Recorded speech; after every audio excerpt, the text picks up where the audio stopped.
দেখেন সকাল থেকে সন্ধ্যা দেখতে দেখতে কিন্তু 12টা ঘন্টা কই দিয়ে চলে যা আমরা নিজেরও জানি না। কিন্তু যখন আমরা কাজে যাই তখন কিন্তু আমরা ঘন্টাও যায় না, আমরা দিনও যায় না। আর আজকে একটা শুক্রবারের দিন আমরা যখন একটা ছুটি পাইছি, মানে সপ্তাহ শেষে যখন একদিন একটা ছুটি পাইছি, যখন ছুটিতে যখন আমরা আসছি, দেখেন সকাল থেকে সন্ধ্যা কখন যে হয়ে গেছে নিজেও জানি না। এখন কিন্তু বাজে 6টা 24 বাজে গেছে।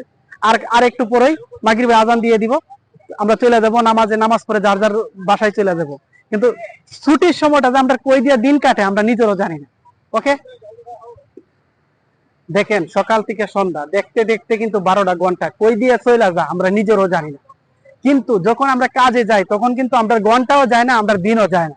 আর আজকে একটা শুক্রবারের দিন আমরা যখন একটা ছুটি পাইছি, মানে সপ্তাহ শেষে যখন একদিন একটা ছুটি পাইছি, যখন ছুটিতে যখন আমরা আসছি, দেখেন সকাল থেকে সন্ধ্যা কখন যে হয়ে গেছে নিজেও জানি না। এখন কিন্তু বাজে 6টা 24 বাজে গেছে। আর একটু পরেই মাগরিবের আজান দিয়ে দিব, আমরা চলে যাব নামাজ পড়ে যার যার বাসায় চলে যাব। কিন্তু ছুটির সময়টা যে আমরা কই দিয়ে দিন কাটে আমরা নিজেরও জানি না। ওকে।